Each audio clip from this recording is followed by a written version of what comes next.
Building muscle and losing fat both at the same time. That's a dream. Unfortunately, all the things are easier said than it is done. Certainly, it sits at the higher level within the fitness atmosphere. But that doesn't mean that it is impossible to achieve. Nor does it mean that it is not worth attempting. It's just that if you attempt to build muscle and burn fat both at the same time, which is also known as body recomposition, it is best that you take all the necessary steps. Even then, achieving a meaningful result with body recomposition largely depends on your current fitness circumstances. If you decide it's something worth your while. Now, the fundamentals of body recomposition isn't that complicated at all. It largely revolves around two things, your training and your daily calorie intake. That's it. Of course, the approach to these two pieces is where things take a bit more thinking and efforts. I'm going to try to break it down and simplify it the best I can. First, let's look at the training and muscle building goals. It is without a shadow of doubt that resistance training is 100% necessary. It's the resistance via calisthenics or weightlifting that will stimulate your muscle, thus supporting its growth. Now, research suggests that it's best to target each muscle at least twice to thrice a week.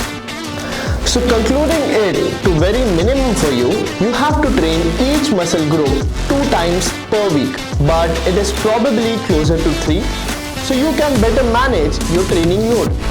Most of the training programs are for 5 to 6 days a week, which is allowing you to split your muscle group on separate days. In any case, your training must progress in both work volume and intensity. Talking about work volume, which is the product of repetition, time sets and the time the weight you are lifting. You should push your workout closer to failure, but not necessarily failure itself. Simply, it should feel difficult. Now, for your non-training days, you can simply take a break, recover, relax, or if you are up for it, you can do some cardio. Doing cardio helps you to burn more calories, thus hopefully helps you to burn more fat.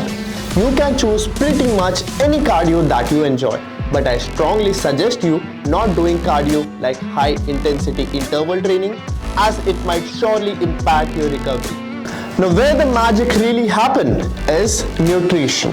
How many calories you should eat for your body composition, more or less, or the same at the maintenance level? Well, it is actually a mixture of all of them, and it is good that we are talking about training first, because how your nutrition is managed will be based on your training schedule.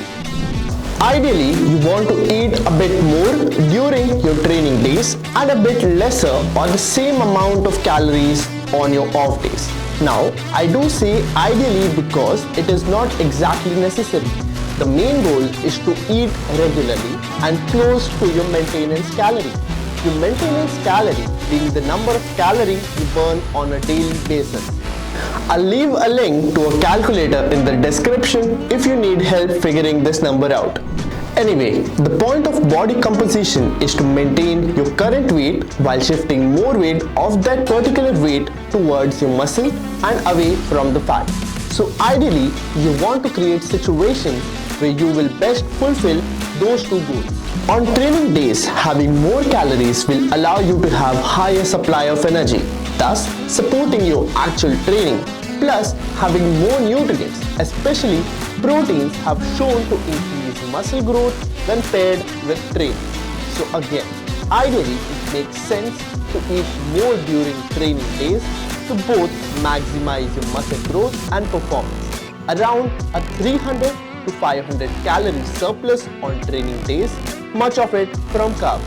Now, on your off days, we'll do exactly the opposite, eating a deficit for fat loss. You can eat at just maintenance level if you are valuing building muscle more. But ideally, you want to be in deficit similar to your surplus. This is a 300 to 500 calorie deficit. Better yet, get your cardio done so you can burn more calories and not struggle much with eating less. And of course, protein is the main ingredient for your muscle. So in all, your daily protein intake should remain fairly high.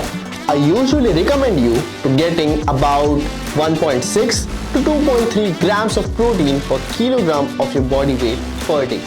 Most people would say 1 to 1.5 per kilogram of your body is enough. Is that wrong? No. If you are a beginner, start with this and gradually increase it. For most goals with body composition, one more extremely important tip is to simply be patient. Since building muscle and burning fat at the same time is a dual approach, also known as that you are trying to achieve two conflicting goals simultaneously. Result will surely take much longer as compared to just bulking or cutting. It is also why you should first understand if this is something you truly think you should do. Stay near the calorie maintenance in your nutrition, ideally with a cycling approach. Get your protein and be patient. I hope this video have been helpful with your body recovering needs, and feel free to share your thoughts and your question about this in comments below. And that was it for our today's video. Do subscribe 15health.com for such educational videos which will help you in your fitness journey.